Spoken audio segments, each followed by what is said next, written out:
the delay. We're sorry for the delay, but here we are. Rub it in. Okay, tonight what we are going to do is, it's kind of a continuation of the bullying meeting that we had earlier in the year.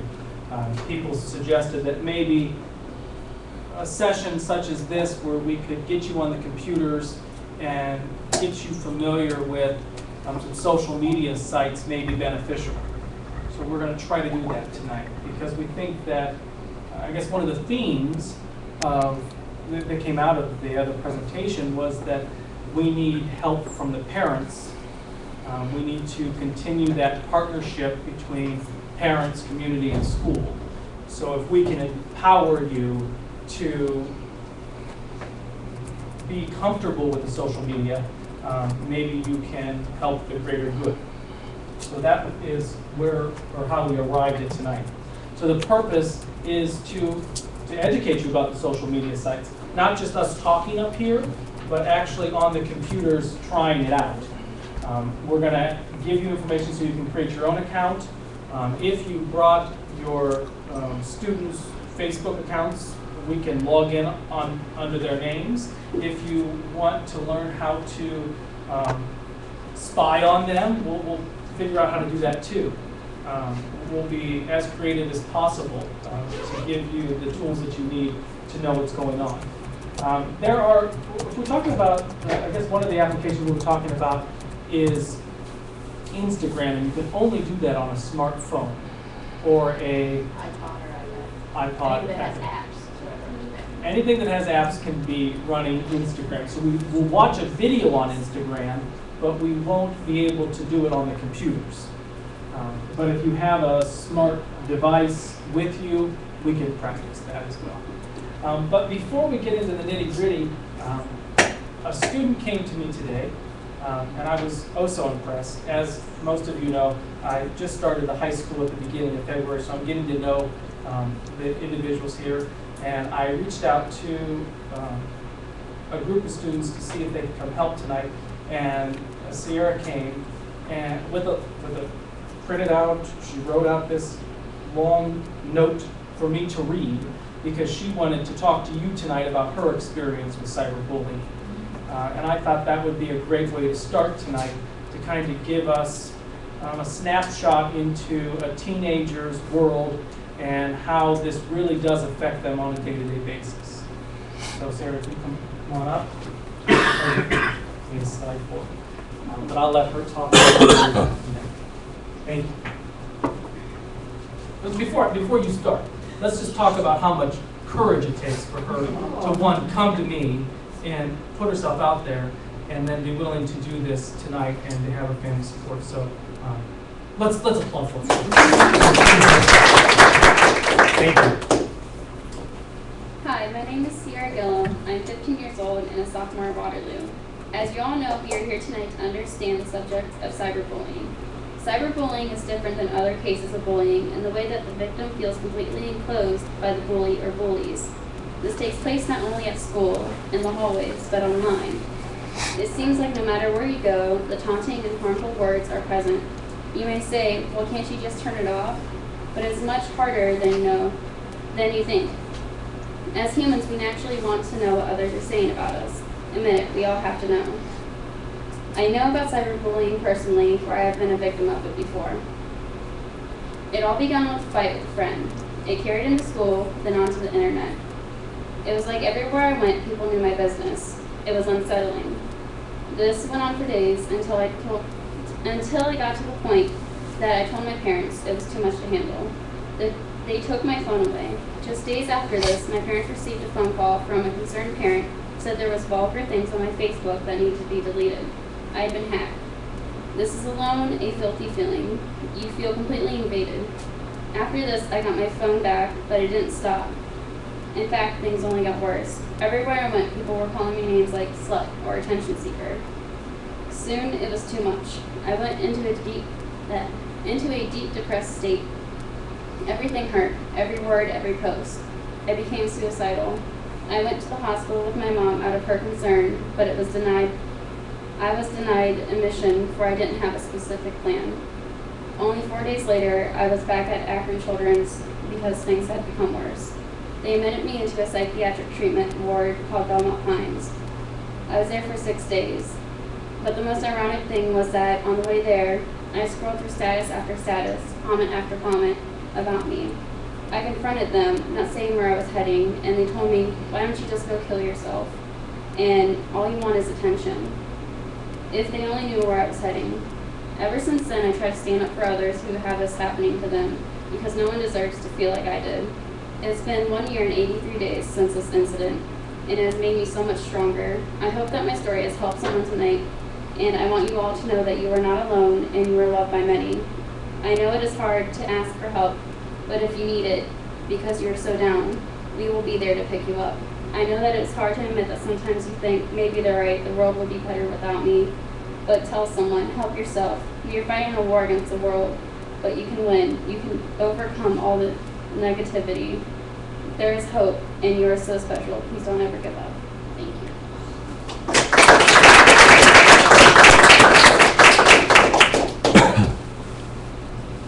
I think that kind of brings home the importance of tonight and why we wanted to reach out to you to try to give you the tools for you to help your students, and we can help as well. It seems like now that I'm in the principal's office and I see what's behind the closed doors, what I find out is that there's young people going through really big problems. And it breaks my heart when they feel this way. And with social media, it's so much easier to do this to kids. And it's just very sad. It's a sad situation. So we're looking for ways to reach out. This is one of the reasons we're here tonight. We also started a program. A parent approached Dr. Hill, I don't know, it was a couple months ago, about what they're calling ski boxes. They're wooden boxes. You'll see it. There's one in the cafeteria. There's one in the cafetorium. There's another one down in the library of the elementary building. And a parent decided to start this project because her son committed suicide. And she felt like he had everything going for him. She had no idea that something was wrong. And she thought that if somebody would have reached out to her or to another adult, maybe he would still be here today. Yes, his friends came to her afterwards and said that they were aware, but never said anything. So the idea behind the box is if a student is having negative thoughts about themselves, or if they hear somebody else talking and they're worried, sometimes it's not the easiest thing to come talk to us during the day. So the idea is to write down a note, put it in the box. We check them on a day-to-day basis, and it's another way to try to reach kids who maybe don't have the strength to come into the office. So we're trying all kinds of things. But that doesn't mean that kids aren't hurting. And it doesn't mean that we're winning the battle right now. But we're fighting. So with that said, what our plan is for tonight, is to go through 3 social media sites. And there's a short video, we tried to pick the shortest videos, about Facebook, Twitter, and Instagram. Those are the 3 that we thought we could give you an overview of. Once we show the videos, then we'll just move to the computers. You can pick any of the 3. We will be circulating around and trying to help. Okay? So let's begin with Facebook. I think that's the one that people are most comfortable with. But there's language. It's like learning a different language for each site because they have their own unique terms. So some of the terms that you'll hear if you're talking about Facebook will be the wall that you have, posting, linking, messaging, friends, and you can accept them, you can deny them, you can block them, and delete, delete, delete, and then you check and see who deleted you. People delete my wife all the time, she gets so hurt. I'm like, it's okay. It is okay. Maybe we do want to be friends with them. But if you look at your student's Facebook account, they may have hundreds and hundreds of friends. And I put that in air quotes, friends, because it's very easy that if they're upset with you to start ganging up on you in the electronic world. So this little tutorial is not going to talk about any of that. It's just the nitty-gritty about Facebook. Okay? So we'll watch. Some of them have interesting accents too that I absolutely adore. We're trying to take the fun ones.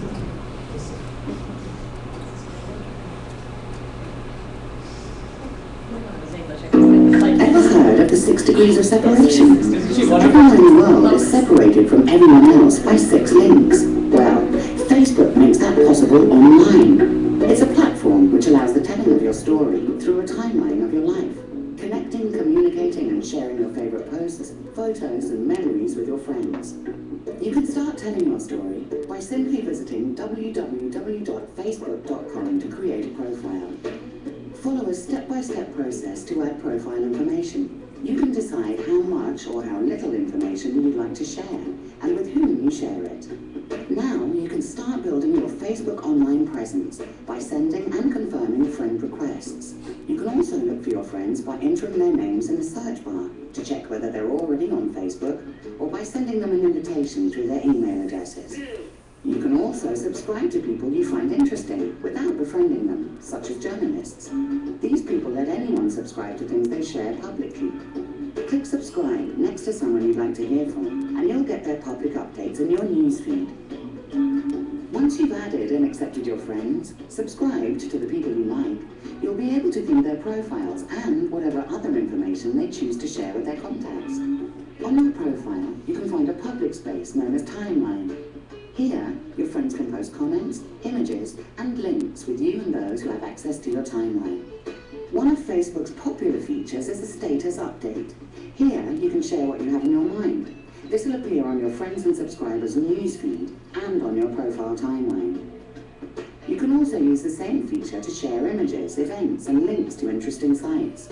Your friends can respond by liking it or commenting on it. If you'd like to broaden your conversation without having to add someone as a friend, you can enable it by going to the subscription tab. You can customize what updates are public and which ones you reserve for friends. If you want to keep your messages more private, you can use Facebook's internal messaging system that allows you to send private messages to your friends, or simply use Facebook Chat if you want an immediate response. Sometimes words aren't enough to express yourself. That's why Facebook introduced Facebook Video Chat. This feature allows you to have a catch-up in real time with your friends. Another nice way to stay updated is via the newsfeed. This feature is the first thing you see when you log in. This lists a selection of the recent and most popular activities from all your Facebook connections, including friends, people you've subscribed to, and the pages you've liked. The newsfeed also includes a live ticker. This updates in real time what your friends are sharing and engaging with on the platform. Facebook can be about more than expressing yourself as an individual. It allows you to identify yourself as part of a group and set up an online community around shared interests. Through pages and events pages, you can communicate with people and share information with them on topics or events which you care about. Facebook is changing the way the world communicates. With over 800 million users, it's bringing a whole new level of social engagement onto the web. Governments, enterprises, TV shows and news networks interact with their audiences on Facebook. News networks like Al Jazeera have live streams on their pages. The audience now has more power than ever before to influence opinion and services.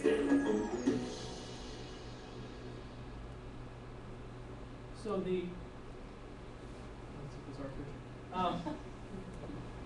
so that sounds wonderful. It sounds non-threatening. But if I look at it from the administrator lens, it sounds very scary. Because think about all the ways they can come at you through the wall, through private messaging, through chat, through video chat. I mean, they listed like 4 or 5 of different ways that they can talk to each other online. And they touched on what you can make public and what you can make just with your friends. So if you don't know how to change those privacy settings, you may be opening yourself up to any of those 800 million users would have access to your information or to your students' information. So knowing how to use the privacy controls and checking your students' privacy controls would be something that would be very beneficial to you. So when you're experimenting at the computers, I would definitely pull one of us over and let's mess with the privacy. If I go, this is what the privacy screen looks like. It says who can see my stuff, who can see your future posts. We have it set up as only friends. Who can look me up? So this is when they're searching for people. Only friends can look me up. Who can look your name up by your timeline or using your timeline? Only friends. And do you want other search engines to link to your timeline? So these are settings that you need to be careful about, or your student needs to be careful about, because they become more vulnerable the more public they make it. So that's something that I want you to remember and think about. I think that this is my wife's. We have the. I'm laughing because she's angry at me because I put the Waterloo High School page and the middle school page. I run both of those, but I put it through Glenna's name because I didn't want to set up my own. So we have it very exclusive right now, so I can manage those sites and make sure I'm communicating to all of you in a safe way. She isn't tickled with me though, let's put it that way. So I was toying with the notion of letting you go do Facebook and then come back and doing Twitter and then talking about Instagram, but I think I'm just going to go through them all and then you can pick what you want to work on, if any, okay? So we'll do the overviews first. Yeah, if I may. Yes. Also, when you go out to post, for those not familiar, you can actually, when you've typed your post and you go to hit post to your wall, you can change that setting from there. So maybe I want to share out to the world about tonight's event.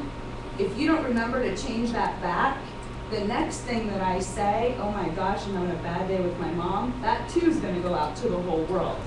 So on your post setting, if you click there, Matt. I'm worried to do that because I don't want to open up. I don't want you to post. I don't know what my friends are posting. Do mine. No, wait, don't. How about do it on the east. There's a button.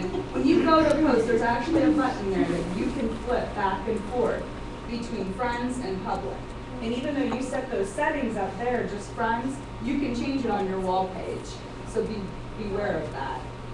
And sometimes what I'll find myself doing is I'm posting to the high school page and forget that I'm still on Blana. It'll look like my wife is posting about, JJ just won the state championship. So you have to be careful who you're posting as or what setting you're on. Is it completely public or is it just a private post? Any questions about Facebook before I move into Twitter? And we're going to have more time for questions when we get over to the computers. Just a note on Twitter. I think that the student body is moving towards Twitter. I think they think that Facebook is too mommy friendly, to use their words. I think that they understand that there's not as much of an understanding of what Twitter is, so it's a safer environment for them. So once we become more familiar with Twitter, then they may move over to Instagram. Once we get comfortable with Instagram, then they'll move somewhere else. They know, they can tell. So if everybody and their brother is getting, I said mommy friendly, yes I did. That's what they say. Once they feel like they're being watched, I think that the students move to the new fad. And right now, I see a lot of traffic in Twitter. And Twitter is just Facebook's, I don't know, condensed and mean sibling. I don't know. It's just not good. Is there an age limit for Twitter? Well, they always say, it doesn't matter. Facebook, you can use it when they ask you your birthday, you can put whatever. I'm just wondering. I think because know Facebook's like 13 or 14 for Facebook. I don't know what Twitter is, but they just lie. Well, I know. I'm just saying, I just wondered if there was, because a lot of kids have smartphones and they can get on that, where Facebook, a lot of them will get on with the computer, and that way their parents are there when they're on the computer. Literally, they've got that smartphone. Yeah, if they have a smartphone, it's just a little computer that they're walking around using. So the same monitoring would have to occur. So if you're policing what your students are doing on the home personal computer, they have those same powers or capabilities on the smartphones. Okay, so let's watch the Twitter video. Let's just talk about terms. So we went from Facebook being posting, now we're tweeting. And instead of liking, we're retweeting. Instead of becoming somebody's friend, you're now a follower. And then there's the wonderful hashtags. Hashtags are an enigma to me, I'm not gonna lie. They make some catchy phrase, put a hashtag in front of it, right? And then they, like, my life is terrible, hashtag. Or I have the best principal in the world, hashtag. Or it's hashtag first, right? Yes. Like you make a post and then you hashtag like a word associated with that post at the end of it or at the beginning of it.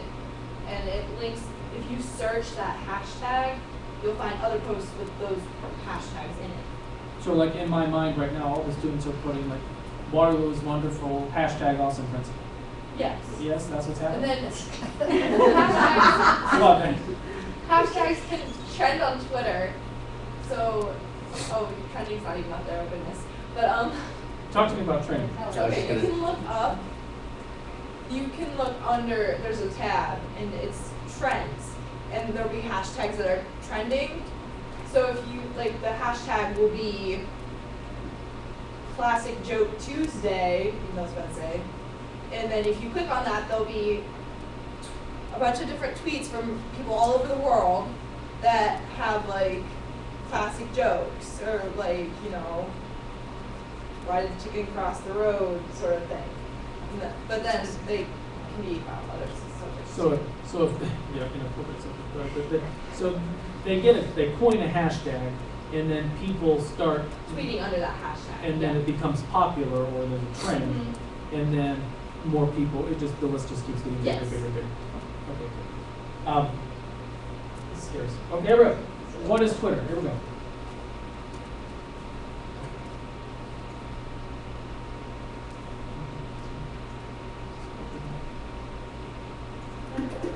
Twitter is growing at an impressive rate. Now, what does Twitter look like? How does it work, and how do you get started with it?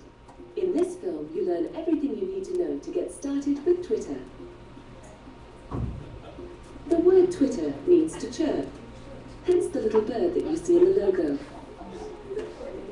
To Twitter is to send out short messages, which are known as tweets. When you send such a message, it can be read by everyone who follows you.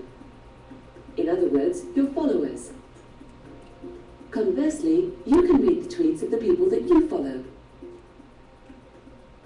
For example, with Twitter, you can send out short bits of news that are interesting for your circle of friends, or in a professional context, for your colleagues, clients, and other interested parties. That's why Twitter is called a social medium. You get to know what the people in your network are busy with, and vice versa. Twitter messages are text messages, but they can also contain links to web pages, photos, or short films. Today, many news messages appear first on Twitter, before they are taken up by traditional media. Now, what does Twitter look like? The messages of the people you follow appear on your personal Twitter page in chronological order. When you want to send out a message yourself, then you type it under the question, "What's happening?" Your tweet is then sent out to all your followers. A Twitter message can contain a maximum of 140 characters. That's a little less than the number of characters of an SMS. You can also include special characters. For example, when you want to direct a message to a specific user, then you place an @ before his or her Twitter name. You place the hash key in front of a particular subject, which is interesting for searches on that subject. And the letters RT in a message stand for retweet. This indicates that a message will be repeated or forwarded. In this way, you can easily forward an important message to your followers. So how do you get started with Twitter? Very easy. Surf to twitter.com and register yourself. Choose a name, fill in your details, and your account will be created. Then first look for a few friends to follow via the Find People function. You can also follow celebrities such as Britney Spears, Lance Armstrong, or Barack Obama.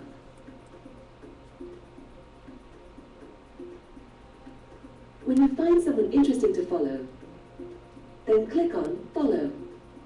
Twitter is a unique source of information and also has a search function. Via Twitter search, you can read what people say, think, or recommend about a subject right now and in real time. While you use Facebook chiefly to communicate with your current friends, with Twitter you easily get to know new people. People who relate things that you find interesting. People with whom you share a hobby, passion, or occupation.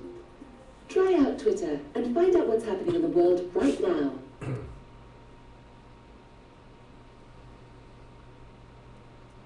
So there's Twitter. I tried to pick the most interesting voices that I could find. They're just little statements that they're posting. And what I'm running to is just mean statements, and then people are just retweeting them. And I'm trying to curb how often they're doing them during school.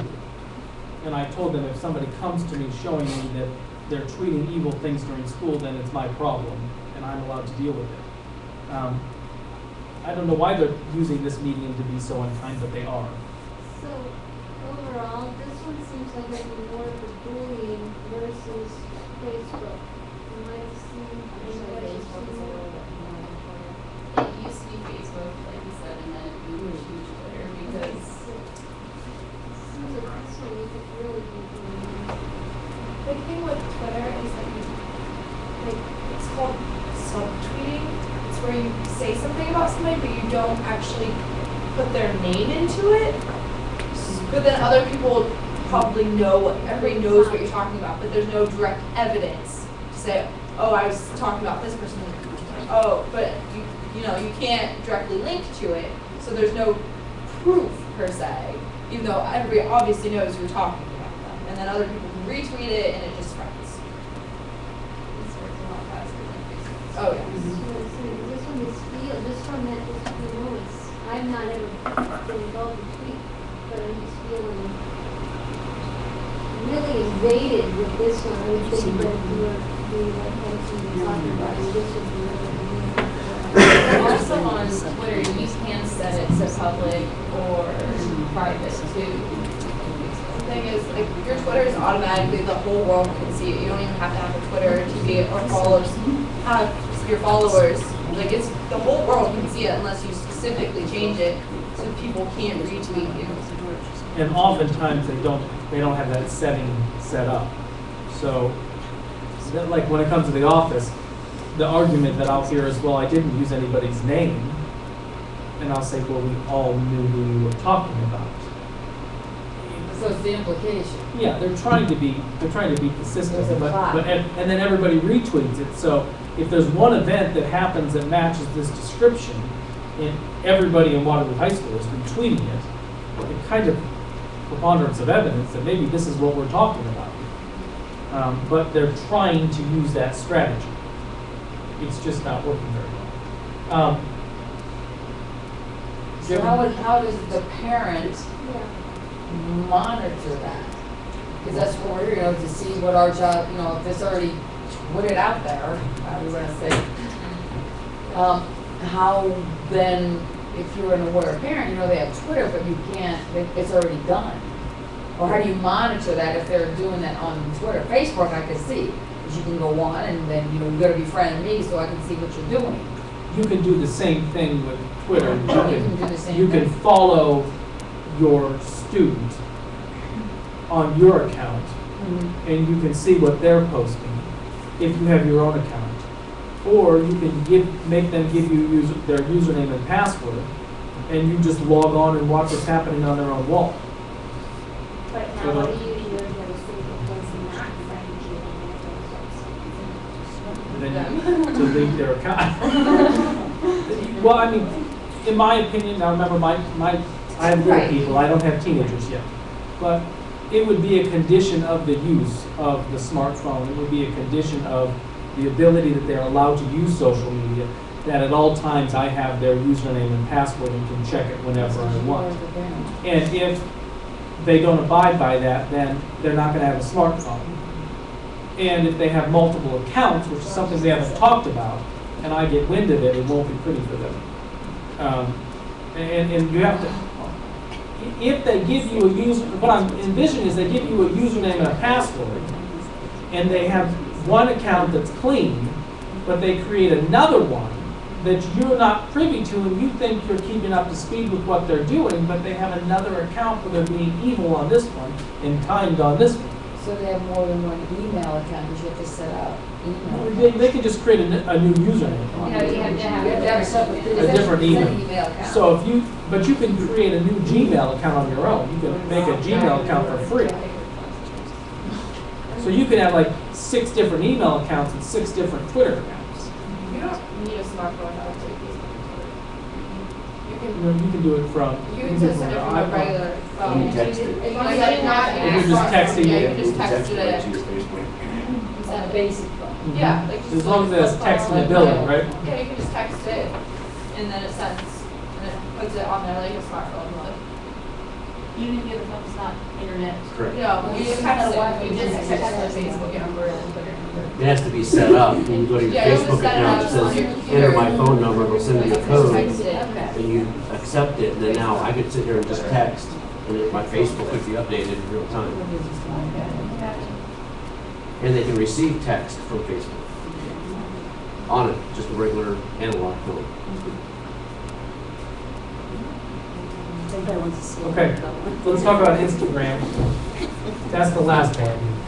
Instagram is, when I originally learned about it, I was so excited because I practiced with photography. I was very excited about it. And I thought this was a great app that you just take regular pictures that you take with your phone and you make them look vintage, you make them look different editing software. It's like, I don't know, Photoshop for your phone, and it's free. I was really excited. Then I learned that it's a social media site where they're posting pictures and talking about it. They'll put a little message. It's only pictures though, and then they'll link it. What I'm finding is a lot of people will link their Instagram post on Twitter. So this is sometimes married with Twitter, where kids are posting on Instagram and then linking it to their to their Twitter account, where you have 2 things running simultaneously. So this one is the I would say one of the newer of the social media. So you need a smartphone for this. I read when you're doing this, there's some kind of, you can do some backdoor approach on the computer to get Instagram without a smartphone. All you do is you type in Instagram, and then you have to do the little slash sign, and then if you know someone's account, like mine's Singing Shop Sierra, and you can just type that after that, and then type .com. Then you can go to their page and it will show you, like, you can't use it, but you can see what they're putting. So you can just, it's like a preview only kind of thing. You Yeah. can't update, or you can't edit. You But can just see. You can see what they're doing, so you can monitor it that way. That would be interesting for parents, then, because they could do that without a smartphone. If they knew the account name, right? You'd have to know the username of the student. Okay, let's see what this says.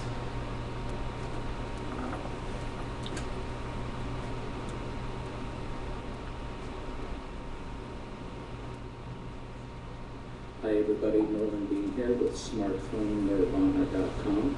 We're going to go over another camera app, and this one happens to be the world's most famous camera app, Instagram. The reason it's so famous is because Facebook just paid $1 billion for it.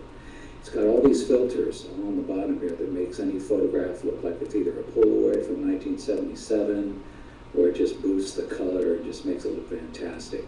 Instagram, let's go. I'll show you what the app looks like right now. So let's just check it out. Tap on it. Looks like an old Instamatic camera. If you look down here along the bottom, you'll see these 1, 2, 3, 4, 5 icons. Up on the top right here is just for you to get in and out of the app. But as you start sliding through, you're going to see, let me get closer here, you're going to see how it really is like the Facebook of photo apps. I mean, I can see why Facebook paid so much money for it. What it is just people taking pictures of what you would think are ordinary things, but when they're done utilizing the filters and the special effects on this, it makes normal Pictures look amazing. the photographs really come alive and look fantastic. I mean, there's some really good photographers, but then there's other photographers that are just amateurs and they still end up taking fantastic pictures. On the bottom along here, you see where it says likes? Same thing, you tap on it twice, that means you like it, and it goes on there. And you can make comments just like on Facebook, and you can share it to go on Facebook. It's very, very simple. There's my son JD, a shot I did earlier. You can see these are other people that I follow. There's another shot of JD that I did earlier as well. So let me give you an example. Along the bottom here, this is the home on the left. Next to that, you tap that. This is the popular page. What they do every day is that they'll just take random pictures that they like and they'll put them up here on the popular page.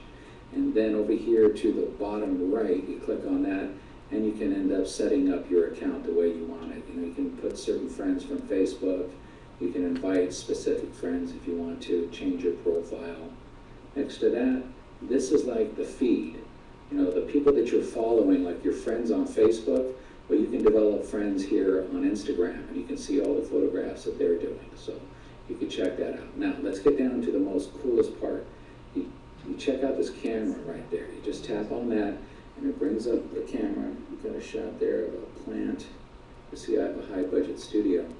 On the bottom left right here, you see the square on top of the square. Tap on that, it brings up your camera roll. So if you have an iPhone or an Android, it brings it up, and you can tap on your camera roll, and you can choose any shot that you want. I'm going to go ahead and get my son JD and our neighbor Jade right here. And once a photograph comes up, you can crop it. It's a square shape on Instagram, which is a little different than most apps. So on certain other shots, you want to zoom in to crop it. Move it around any way you want. Once you're happy with the crop, down here on the bottom, you hit choose. And then it brings up the really cool part of the app, which is the bottom. All these filters are what enhances the photograph. So you can, for instance, with one touch, you can make it black and white. You can make it look like it's from the 70s. There's black and white. They have this one filter called 1977, which makes it look like a Polaroid. So you even got the Polaroid boundary and everything. Kelvin really boosts the color. Come over here, look at Amero. See what it does? Make every single one of these looks fantastic. Now on the bottom left, I don't know what they call this button, but I call it the enhancer. It's just one touch. It boosts the color. See what it did? It makes everything sharper and it balances everything out. It looks fantastic. And if you just want to stop there, you hit the green check and it'll go ahead and be ready for you to download it on Facebook or email it to yourself. But I'm going to show you up here on top, these different icons. This is whether or not you want a border added or if you don't. This is if you want to rotate it. And this is if you want the front-facing camera to come on and take a picture of yourself. This, to me, this teardrop right here is the coolest part. It's the vignette blur. And if you tap on this little circle comes up. And this circle, you can decide what you want to focus on, and the rest, the background, gets out of focus. And another cool thing you can do is when you tap into it, you can control how big or small you want that vignette to be. So I'm going to go right there to get both of their beautiful little faces. And you can see here, get a little tighter, you see how the faces are in focus, but over here, everything else gets out of focus. So whether it's flowers, people, animals, whatever that you have in mind, really looks cool when you do that. If you like what you see, hit the green check mark. And then you can see here, Twitter, Facebook. You can email it to yourself and print it out when you get home. For those of you that are more advanced, it's got the Flickr, Tumblr, Foursquare, all kinds of different places to share your photograph. Caption is something you need to do. When you hit the caption, you can put in a title.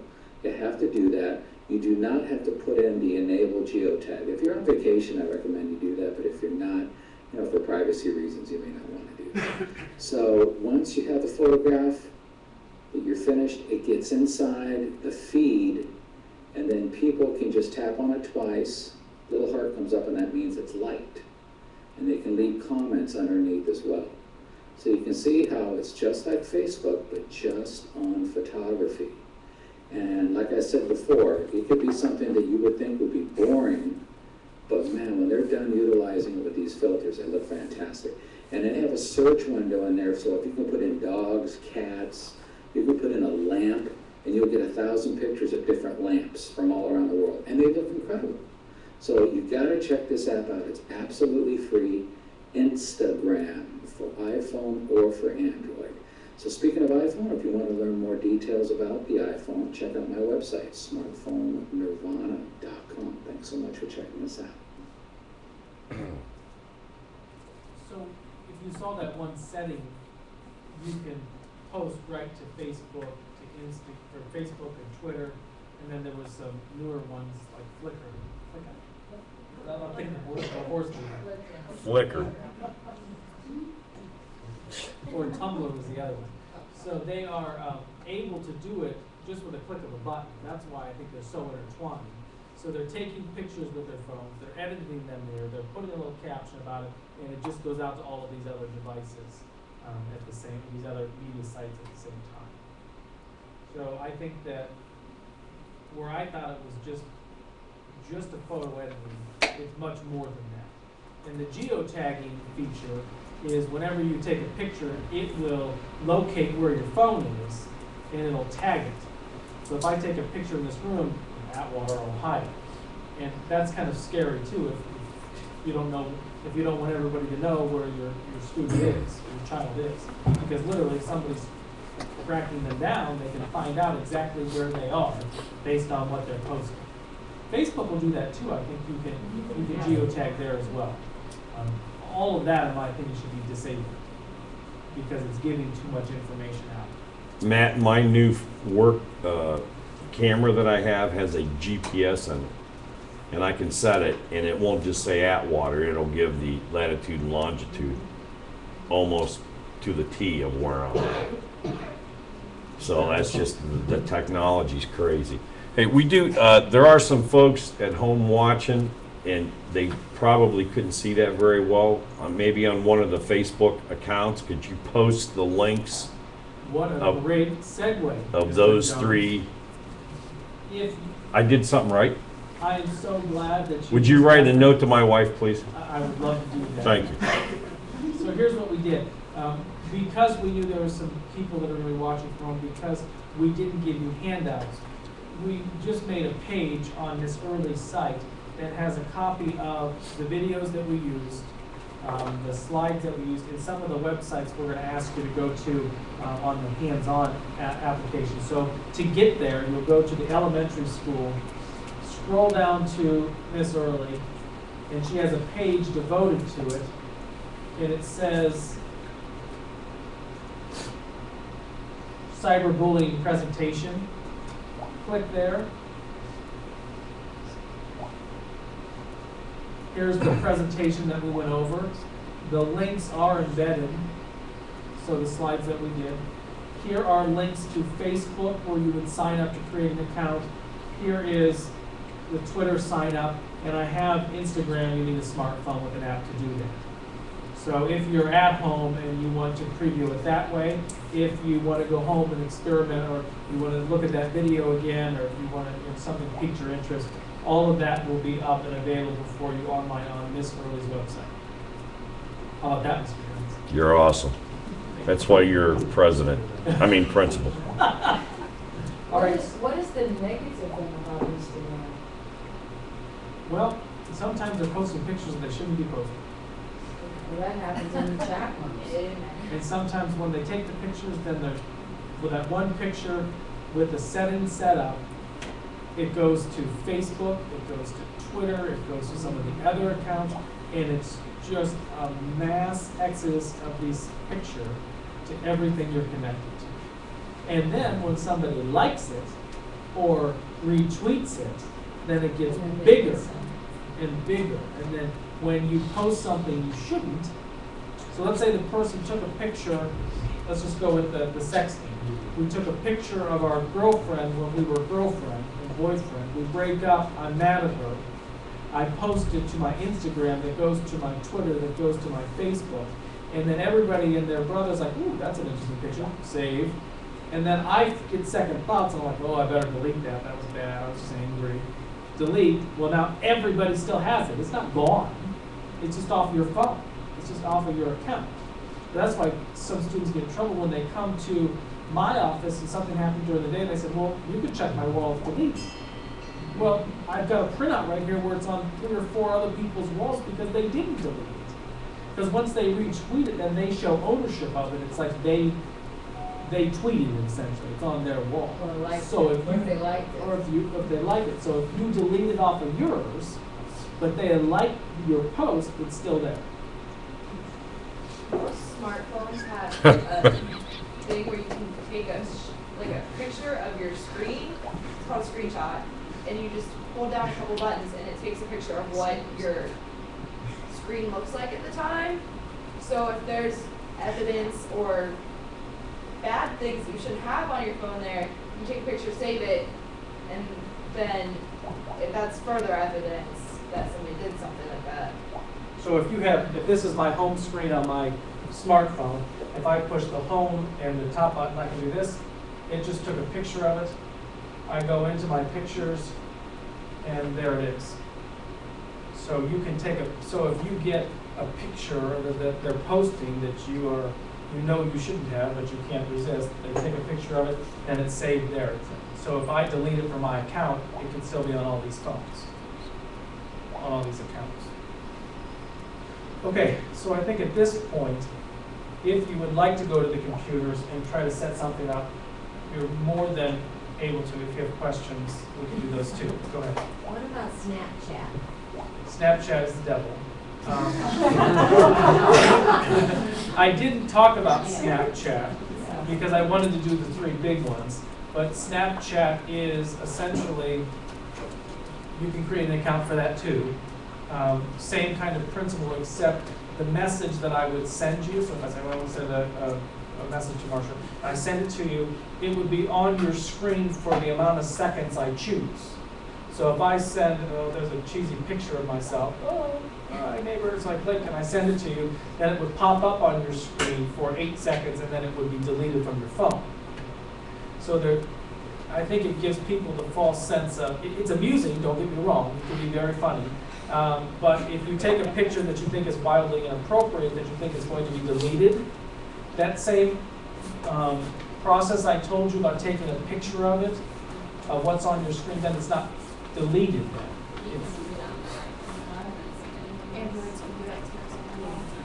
So you can take a picture of what's posted so if you're fast enough, which I can do that pretty quickly, then it's saved forever. So I think they have this false sense of security that they can do these evil things to people or send these inappropriate pictures to my special someone, and it's going to get deleted and I won't have to worry about it, and that's just not the case. And that's Snapchat. Snapchat. The devil, as I call it. Okay?